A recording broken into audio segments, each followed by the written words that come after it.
নমস্কার, তন্দ্রা লিটল ওভেনে আপনাদের সকলকে স্বাগত। আজকের রেসিপি করলার দিলরুবা। এই রেসিপিটা তৈরি করা খুবই সহজ, অথচ খেতে অসাধারণ লাগে। যেমন নামটি দিলরুবা, তেমনি দিলরুবা হয়ে যায়।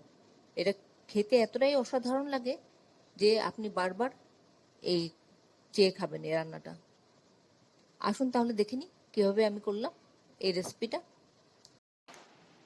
এই রান্নাটা করার জন্য আমি এখানে কিছু সবজি নিয়ে নিয়েছি। এখানে আছে করলাগুলি দেখুন আমি কীভাবে কেটেছি, শক্ত দানাগুলি বাদ দিয়ে দিয়েছি। আর নিয়েছে কাঁকরোল, আর নিয়েছি পটল, সব লম্বা লম্বা করে কেটেছি।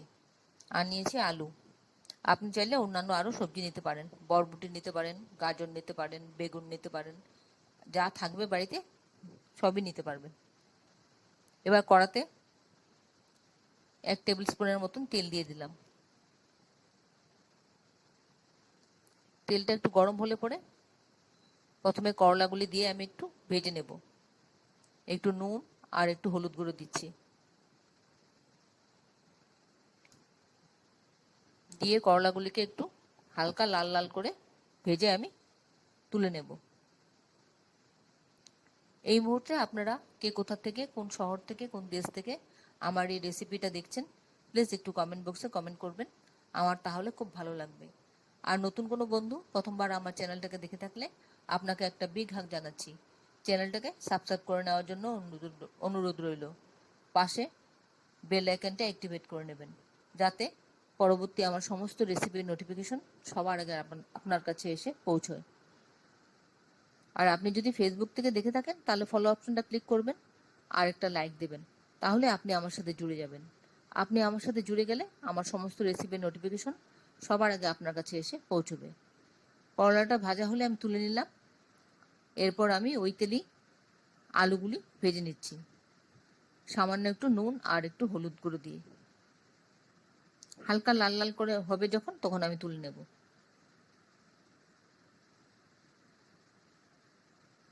আপনারা যারা এখনো পর্যন্ত আমার চ্যানেলটাকে সাবস্ক্রাইব করেননি, ঝটপট সাবস্ক্রাইব করে নিন। আপনাদেরকে আমাদের মাঝে দেখতে পেলে আমাদের খুব ভালো লাগবে।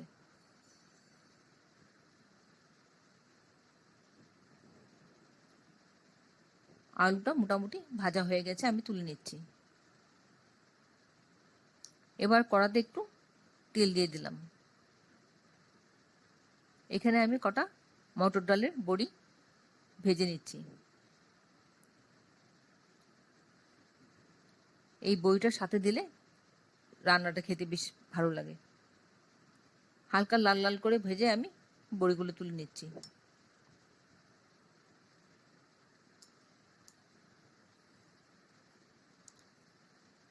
এবার ওই তেলেই 1/2 টিস্পুনের থেকে একটু কম কালো জিরে ফোড়ন দিয়ে দিলাম, আর বাদ বাকি সবজি যা ছিল, পটল, কাঁকরোল, সেগুলো দিয়ে দিলাম।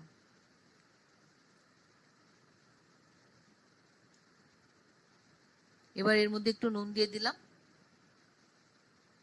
আর একটু হলুদ গুঁড়ো দিয়ে দিলাম, দিয়ে ভালো করে নাড়াচাড়া করে নিচ্ছি।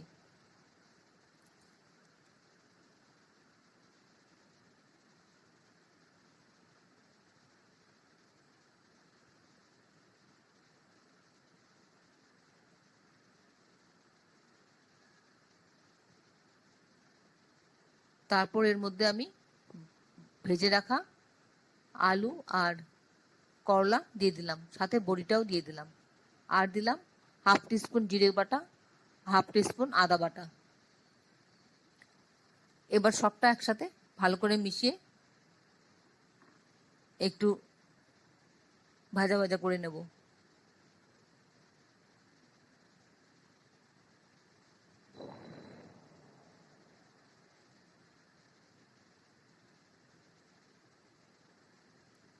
এই রান্নাটা করা একদম সহজ, যে কেউ পারবে করতে, খেতে অসাধারণ লাগে। যারা তেতো খায় না তারাও খেতে পারবে, তারা বুঝতেই পারবে না যে এটা তেতো দিয়ে করা, একটুকু তেতো হয় না।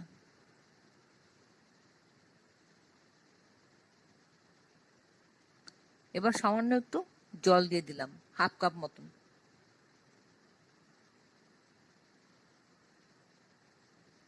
একটু সেদ্ধ হওয়ার জন্য জলটা দিলাম। এবার একটু সময়ের জন্য আমি ঢাকা দিয়ে রাখবো, এই ধরুন 1 মিনিট মতন, যাতে ভাপে সেদ্ধ হয়ে যায়।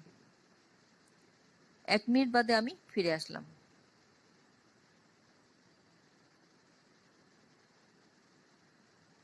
দেখছি সবজিগুলো খানিকটা নরম হয়ে গেছে।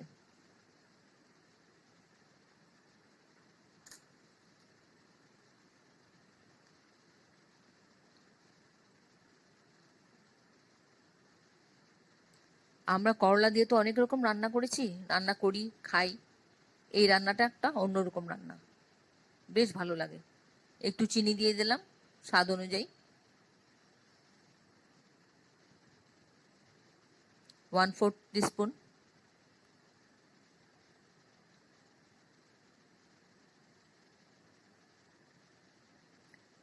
খুব সহজেই রান্নাটা হয়ে যায়, ঝটপট, আর খেতেও বেশ ভালো লাগবে। এবার এর মধ্যে একটা ভাজা মশলা দিয়ে দিলাম, শুকনো খোলায় ভাজা জিরে গুঁড়ো। এই মশলাটা দিলে রান্নার স্বাদ আরো বেশি বেড়ে যায়। আমি এখানে ঘি দিলাম, আপনি চাইলে ঘি না দিলেও চলবে, এই মশলার গন্ধটাতেই হয়ে যাবে। আর চাইলে আপনি ঘি দিতেই পারেন।